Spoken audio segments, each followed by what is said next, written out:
Today, the developers of Counter-Strike 2 are releasing a new update that completely overhauls all first-person animations. Of course, we'll take a look at how knives look now. They're also making changes to 4 maps, with the most significant ones affecting Overpass, Train and Inferno. And yes, the gameplay changes there are actually important. This update also introduces a bunch of hidden files, future pet animations and limited time item betting features. The video is going to be packed, so make sure to like and subscribe. Let's dive in. So if you take a look at the changelog for this update, you'll see that it's genuinely massive. It's definitely way more interesting than the update that came with Season 3, and honestly it feels like this one was supposed to release back then. More on that later. Let's first go over the less important and less exciting stuff to get it out of the way. For instance, the hit registration prediction system has been improved and you can now enable it in the settings, but I definitely wouldn't recommend turning it on. It's unlikely to work well. It's always better to see whether you hit someone based on the server, not your client. Since client-side feedback often turns out to be inaccurate, shotgun reloads will no longer resume automatically if you interrupt them. There are also various fixes for spots where players could get stuck while surfing on certain maps. In terms of audio, there were changes to reload sounds.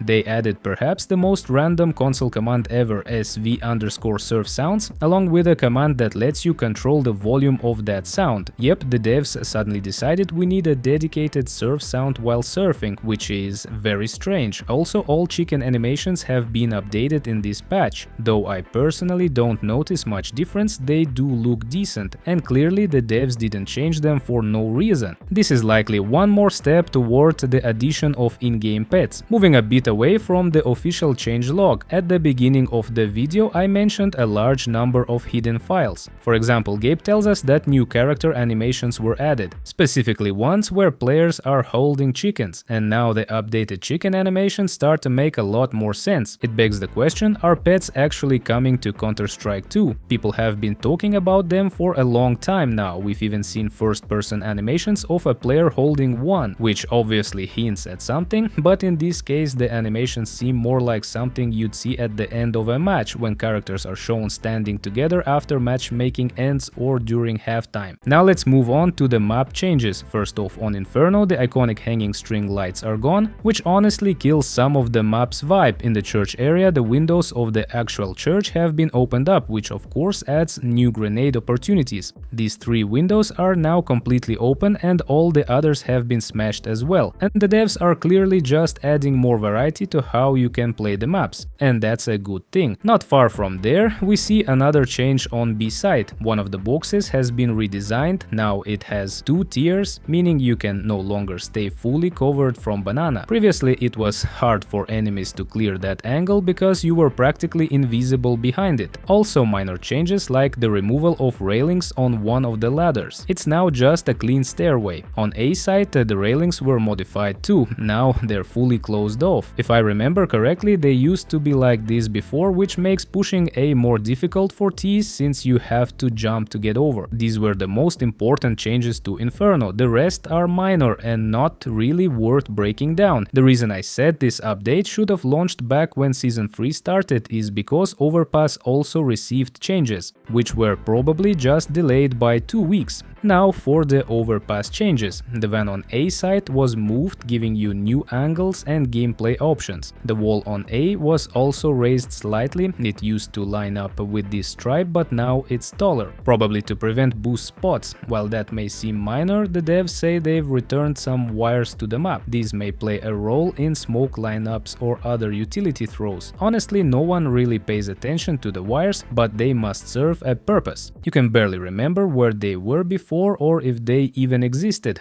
On B side, the devs fixed the wall. Not the broken section over here, but this cracked part. There are other small improvements too. For example, the devs say they reduced the amount of grass on A side. It's unclear whether they mean this grass or that grass, but most likely it's the patch that would sometimes block your vision when enemies were hiding in it. So this should make visibility a bit better. You be the judge. Now let's get to the changes on Train, where FPS drops became way more noticeable than on any other map. We'll start with A side, where new boxes were added that let you jump onto the top of the train car. Yet another way the devs are diversifying gameplay, although I'm not sure if it was really necessary. Oh, and further down the lane you'll see a newly changed container. The red one is now this brown version. Again, this affects angles and slightly narrows the pathway. For B-side, there's a pretty major change to how you enter. Your visibility is now blocked more, making entries safer, especially for retakes.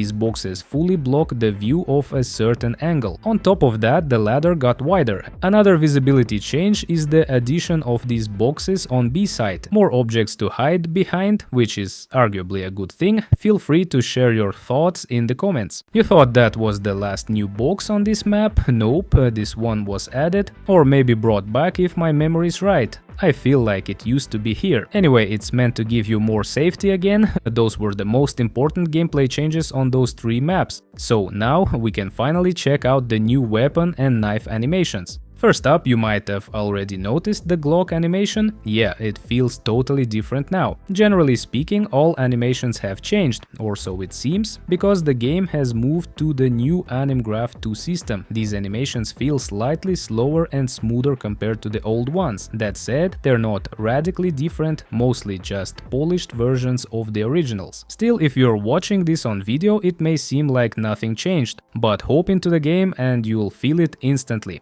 That's probably because video is capped at 60 FPS, while in-game, hopefully, you're running higher. Let's go through the pistols quickly, and the biggest changes are with weapons you're most familiar with since you're used to their animations. For example, here's the new Deagle, here's the 5.7. The Glock feels weird at first, but I swear 30 minutes in I already got used to it. Here's the 2000 and the 250. Of course, here's the USP, check out the AK-47 animation. Many people disliked this update, not because of bugs, but because this is the kind of game where any gameplay change feels intrusive. It takes time to adapt, and sadly even small animation tweaks can affect your gameplay and perception. Let's look at the M4A4 without a silencer, and now look at this new knife animation. Yep, bot's map is buggy now and can't show the animations properly, so we're going through them manually. The kukri knife looks like this, you decide, better or worse. Like I said, all animations are slightly smoother and slower from what I can tell. Here's the butterfly knife animation, new animation, same knife. If everything still feels too fresh, let me tell you, swapping between knives I barely even notice the differences anymore. The M9 bayonet feels the same as before. Here's the skeleton knife animation. Now the Nomad, check it out. One of the most noticeable changes is probably the bayonet. Look how it spins smoothly around your hand, it just feels different. I'm already regretting promising to show all knives. Here's the Talon, this video is getting long, huh? The classic knife looks a bit better now, my personal favorite, the Stiletto, still great. Flip knife feels exactly the same. Ursus knife, check out the new rare animation and draw. Paracord, here you go. Survival knife, have a look. Huntsman knife, watch the draw animation. If you're tired, hang in there, we're almost done. Here's the Falchion, the rare animation change is hardly noticeable since it was always slow. Getting to the more common knives, the Bowie, and probably the most loved and hated, the dual daggers. Let me know how you feel about their new animation. Not bad, right? The gut knife, still kinda mid. And finally, the last one, the cheapest knife in CS2, the Navaja. Honestly, I barely noticed any change in the standard draw animation personally. And now the worst part of today's update, the devs broke bunny hopping. Hopefully this gets fixed in the next patch, probably dropping tomorrow, but look what happens when you try to boop now. Even one jump fails, you just can't time the hops or gain momentum properly anymore. Anyway, that's it for today, thanks for watching all the way to the end. Don't forget to like the video, subscribe to the channel, good luck to all of you, and see you in the next video.